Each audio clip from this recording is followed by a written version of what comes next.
What's up, guys? Today we are going to be talking about the detailed strategy underlying Brood War.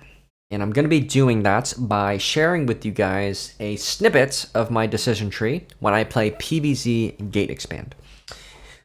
So the reason for this video is not necessarily to be a PvZ tutorial, but rather because I feel like Brood War has been heavily misrepresented by the RTS community as being this mechanical game devoid of strategy, right? And the reason why these myths kind of came about is because the professional scene has been insulated to South Korea for the entire duration of its game. And so we as foreigners, or the English-speaking community, or even the developers at Blizzard, can only speculate from the outside in on what we think the game is or how it should be approached, right?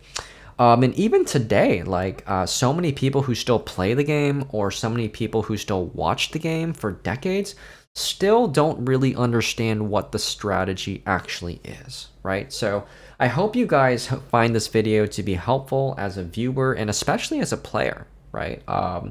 Because frankly, you've been lied to, right? How many times have you asked somebody for help and they just tell you to execute better, right? Or they tell you to micro better, or they tell you to macro better, or they tell you to do this better, right?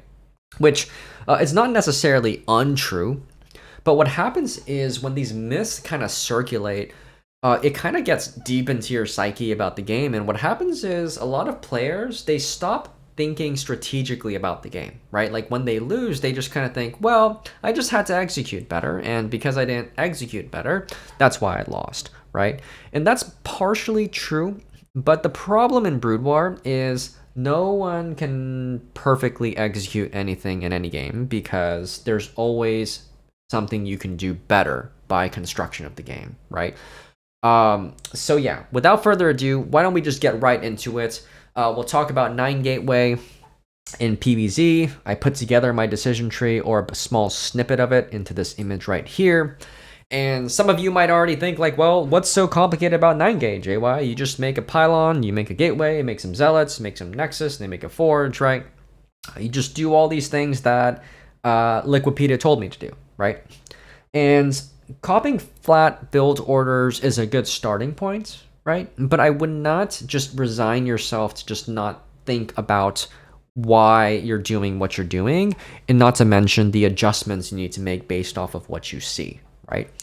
So let's break this down, right? The most obvious thing right here is, if I scout my opponent on a 4-player map and I see a 4 pool or a 5 pool, obviously, I'm going to ditch my build order, right? And my response is going to be making a shield battery and pulling some probes, right? That's pretty obvious. But let's move on to something like 9 pool, right?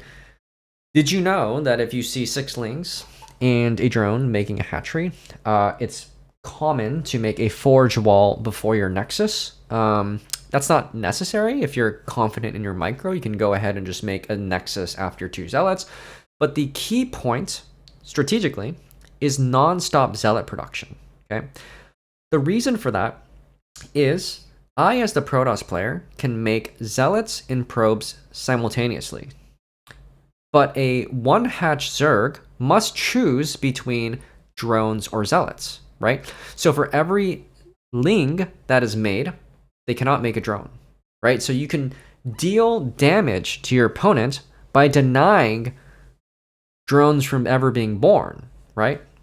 And so that's why when you play against 9 pool, you're supposed to prioritize zealot production over your own nexus. Now that might seem counterintuitive because you're just copying a build and this is a fast expand build, right? So I better expand fast, right? But no, if you really think about the strategy behind it, then you'll realize, I don't actually need my nexus that fast. I need to make zealots to put pressure on my opponent so that they can't get their economy going, right? Let's move on to something like overpull, right? One of the most common exploits I use in my game is when I play a Zerg who opens overpull, they make 4 lings in a drone blind, okay? That's not necessarily wrong, but one of the reasons why that is dangerous is because they expect Protoss players to go for 2 zealot nexus, but I make an adjustment to go for a 3 Zealot Nexus, right? And another thing is when you're playing Overpool, you're going to see an Overlord. If you see an Overlord, can it be 9 pull or 5 pull? No. So you can rule those things out, and you can go ahead and block their hatchery at the natural at around 2 minutes. And for every time you block the hatchery from being built, you actually deny 1 or even 2 larvae in extreme situations, right? So kind of think about that in the back of your mind as to the damage you're doing to the Zerg player. Commonly, you'll also see Overpool Zergs make 6-lings immediately, right? Which is what you're supposed to do against Gate Expand. But, you know, if they don't know where you are, then they might just blindly make a drone because Liquipedia told them to, right? In this case, you can't be forward with your Zealot, so you would play defensive and go into a 2 Zealot Nexus, block your ramp with the probe, and micro your other Zealot around, okay?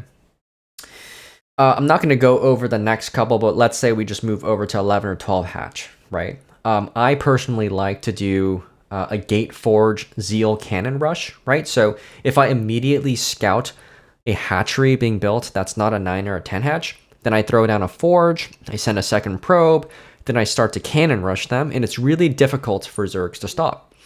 If I opt to not go for a Cannon Rush, right?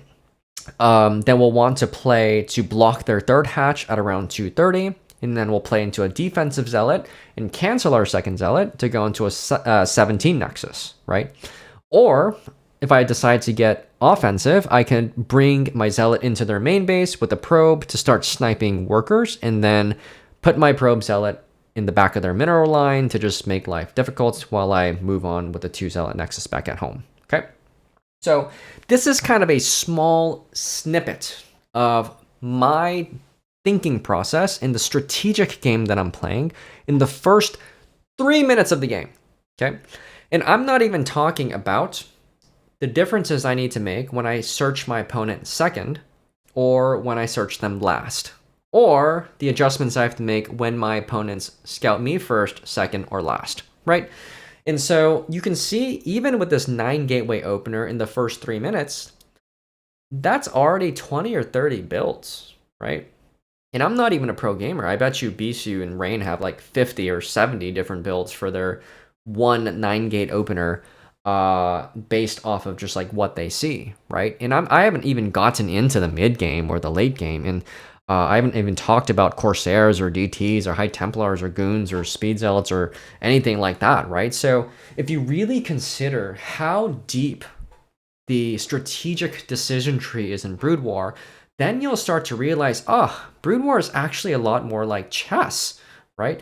Now, of course, there's mechanical limitations and challenges associated with the game. I'm not denying that it is not a mechanical game, but oftentimes I hear so much about it's being devoid of strategy, but the problem is the strategy is not explicitly visible to the untrained eye, right? And so that kind of brings upon these myths that, oh, the strategy is all the same, when in reality, there is a mental war going on amongst the pros. So hopefully you guys found this helpful. Hopefully you found it educational so you guys can appreciate some of the pro games as you watch them. And if you're a player, man, you got to start approaching the game strategically. You got to stop aping like a donkey gorilla Protoss, and I promise you, you'll get better at the game. So, all right, see you next time, guys.